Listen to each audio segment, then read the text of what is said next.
Salute, pledge allegiance to the hip hop. 50 years plus, still going strong.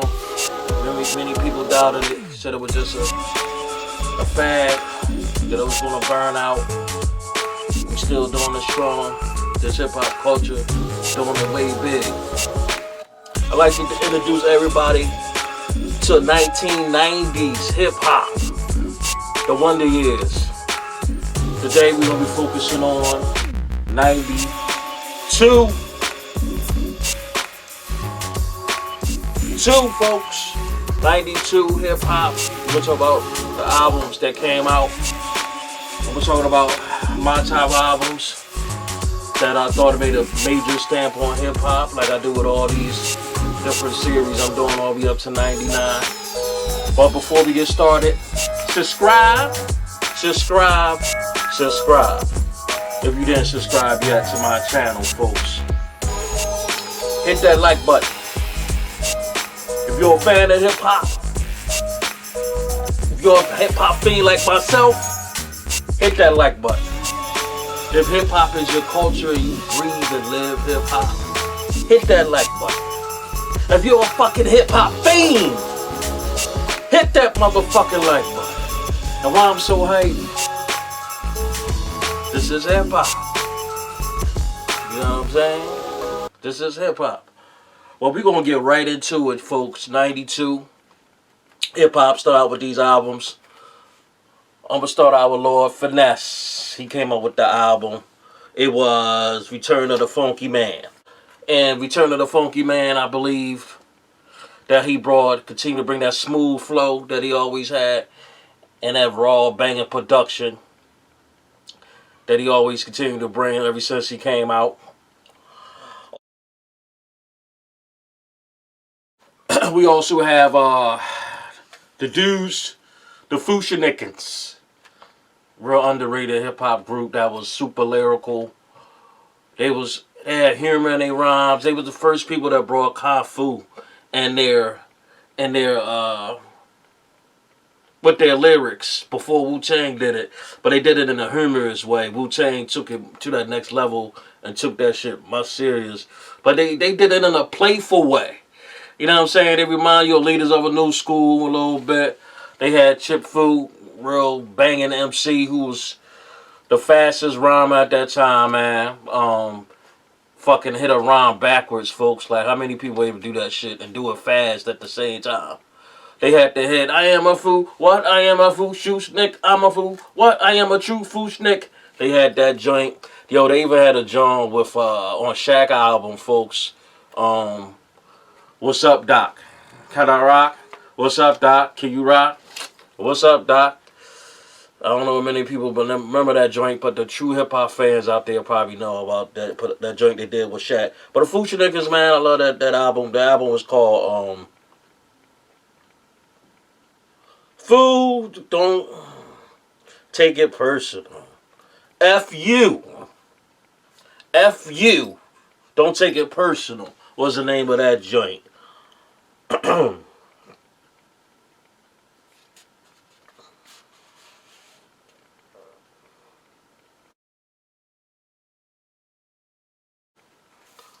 We also had the sister, man. That was the most powerful, conscious sister that ever came on the scene right now. You know, we had Isis, we had Queen Latifah, and we had Miss Melody. But this lady, man, she was bringing it raw. I call her the female Chuck D. I'm talking about Sister Soldier. 360 degrees of power. Sister Soldier came out with the album, man. Powerful album. It's more like a spoken word album. She was straight to the point, talking about the government and we, as black people, what we need to do to get ourselves together. She even had a song called Slavery is Still in Effect, where she talked about slavery is still here again and how it compares to modern day slavery. Like I said, she has like spoken word joints on there. Real phenomenal album. She was so powerful that the government, you know, they blackballed her. They definitely did that. And then I don't say she wanted to hide. But she was the type of person that couldn't sit down and say what she needed to say. So what happened is they quieted her down and didn't promote her albums and her music like that, and she went into writing books, famous hood novels. That's what she's known for. They're actually trying to make a movie out of one of her books as we speak. Sister Soldier, man. I always liked her. Ice Cube was the one. She did a joint with him as well. Ice Cube was on her album. Um, the year before, I said in '91, um, she did a joint on Terminator X album. Buck Wildin' with Chuck D. You need to listen to that. You see how powerful she is and get her introduced to Sister Soldier.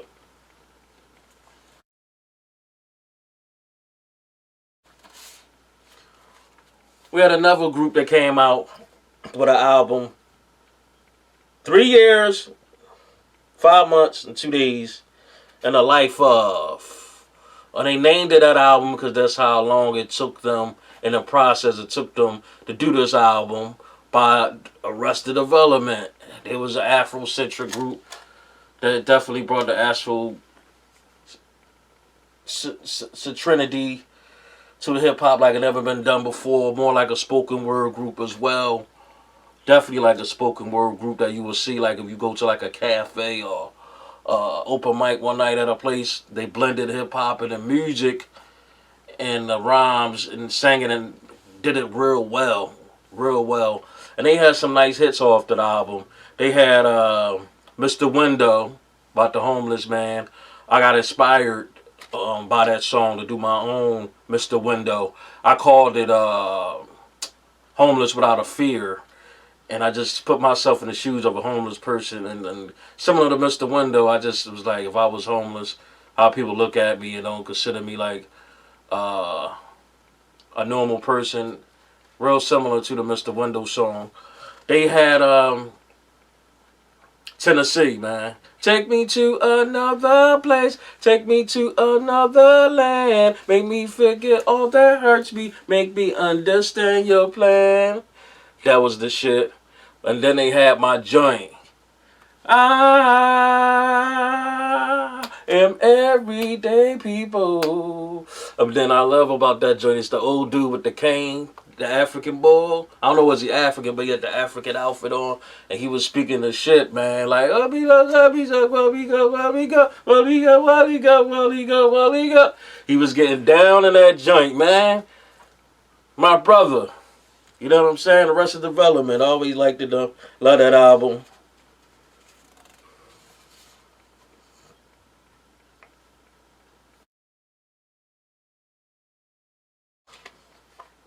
We also had the group Showbiz and AG.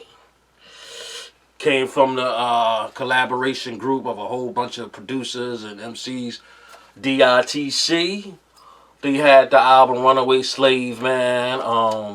That album was super, super banging. Super lyrical and super production. But he had this joint on there. Move that your body go there. Move that your body go there. I know I'm fucking up the song. And I ain't singing it right, but they had that joint. And people know what I'm talking about in the hip hop world. Y'all know what I'm talking about. They had that joint. Move that your body go like that. You gotta go there.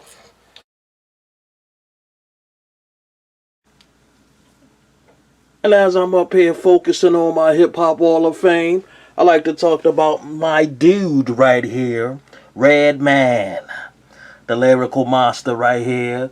What the album? It gave us time for some action. Time for some action. Time for some action. Classic album. Red Man, the type of dude that's gonna say stuff you ain't gonna never hear nowhere else to make you be like, what the fuck made him say that shit? You know what I mean? From Jersey, always representing that area. A must have for a true hip hop fan.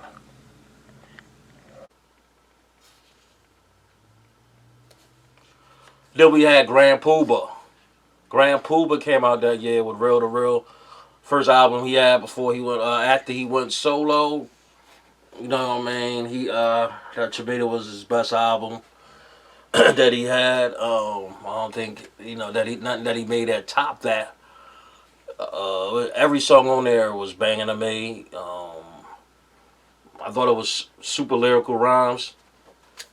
Grand Pooba just showing why he a lyrical beast and continue just to be himself. The production on there was raw. You had the famous joint on there. What goes around comes back around again. And check it out with Mary J. Blige. Second time working with her. He was on the 411 album. What's the 411 with Mary J. Blige? So they definitely had a nice chemistry together. Him and Mary J. But Grand Pooba, man, real underrated. People don't put him in the top MCs of all time. But he's somewhere in that category. A lyrical monster, real to real. Came out that year.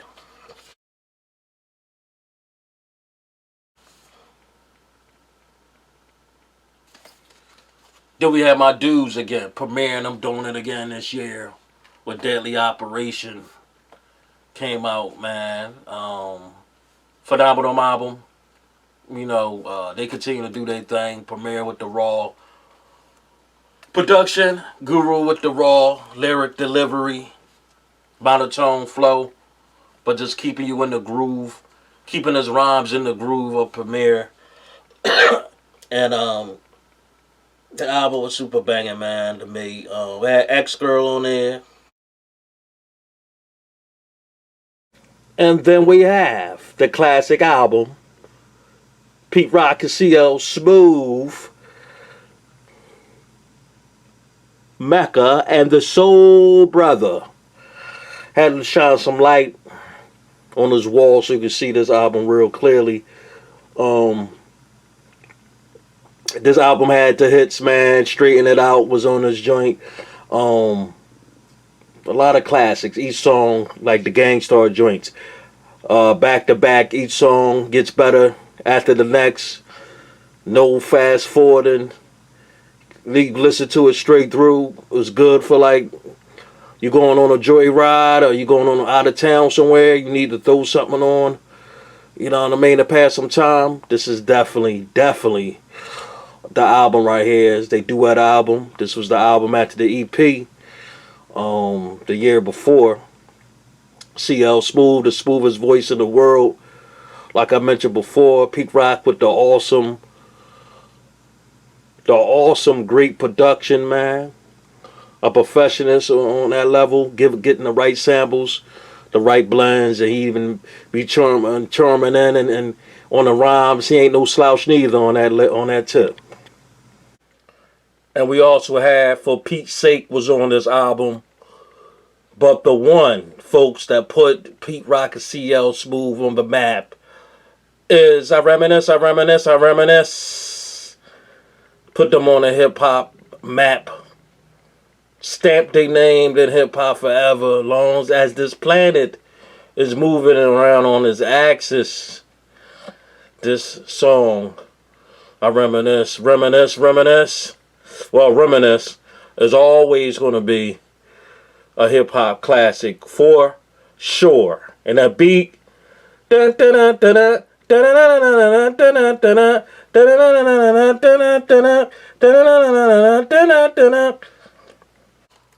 you also had my dude, lyrical monster, man.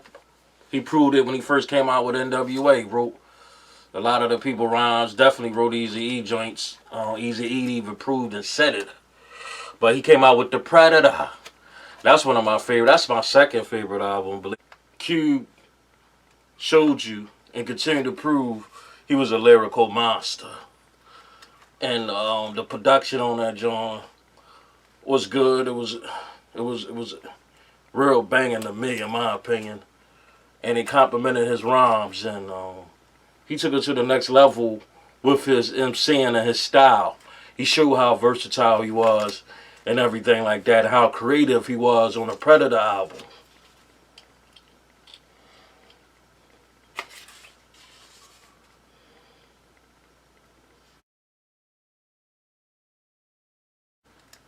One of my favorite albums, man. Probably, I love all the joints they did together. This one was more street, real strictly street, strictly for the street people on that mafia mob type of flavor.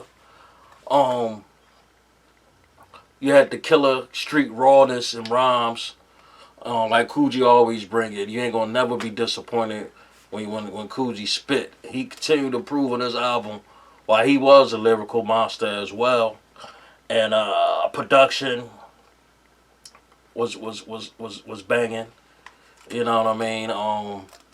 They continue to do their thing as a duo, and it's definitely one of the hardest albums they did together as a group.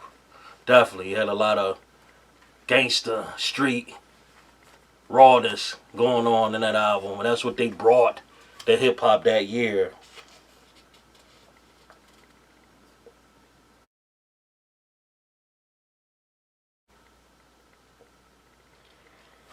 And then we had that album, one of the best albums to me, um, for that year, Stunts, Blunts, and Hip Hop by Diamond D. Part of that banging ass group of DITC. Diamond D definitely proved that he wasn't nothing to play with on the MCing and on the production, man. The best kept secret put him on the map and put his stamp of approval for the hip hop world, man. Definitely. You got every song on there was super bangers. The production on there was, in my opinion, flawless. It was the best hip hop that you can get, up there with like Premier and Pete Rock. You gotta put them up there with them dudes in that category.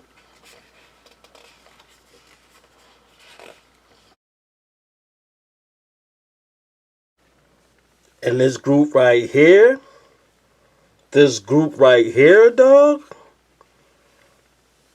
with the album Dead Serious, changed hip hop forever. They had the iggity diggity flow, which means they was putting words together and sewing them together like you never heard before, making their own words up at the same time. You know, they're flipping on the tongue like you never heard before. They're known for their dreadlocks. And when they came out, everybody was trying to sound like them. Everybody was trying to be like them. But nobody could match that chemistry that they had together. I'm talking about Daz Effects right here. They had the classic joint. We want effects. Some live effects. We want effects. Some live effects. Snapping necks because we live effects. Then he had the classic line. My knee bone connected to my thigh bone connected to my hip bone connected to my hardy ha ha ha. Classic joint right here. And that beat to that joint, super bananas. And then there's another album that a lot of people may say was the best album of the year, production wise as well. The dude that brought in hip hop to that next level from the West Coast, Dr. Dre. He had the Chronic album. And I actually have the Chronic clock up here on my Hip Hop Hall of Fame. Short story. My buddy Juan. Peace and one love to you, Juan, if you're watching this video right now. He was going somewhere and he seen this clock on the street. Somewhere he said he seen it at, and he ain't even know if it worked or not. And I'm like, a Dr. Dre Chronic clock? It's just sitting around somewhere and nobody has this in a man cave and nobody seen this one to pick this up. It was meant for me to have this. He thought it didn't work. He was like, baby, you can fix it. Or whatever. Put some batteries in this joint. John working good for me right now. The Dr. Dre clock I got right here. So I'm real proud I had this in my man cave. And this is the Dr. Dre clock right here. Thank you, Juan. My nigga.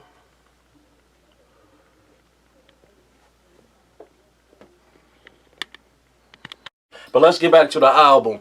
Production, man, top notch, man. Dre, the best he can do it. He brought it to the world, which made this album so great. It's the introduction to one of the smoothest MCs ever, who was Snoop Dogg. Snoop Dogg brought that rawness. He was on almost every song, almost. And he brought the world that dude, and that dude continued to shine and bring that flow like no other individual. The coolest cat. When you say cool cats, you gotta put them up there like with the Slick Rick and you gotta put them up there with them dudes like Slick Rick and LL Cool J and Nas and people like that. Just laid back, man, and always got that same demeanor. It seemed like nothing bothers him. You know, it seemed like he always just, his flow is like water. When you listening to Snoop, man. And they had the, Bitches Ain't Shit on that album. Yeah, Dre Day.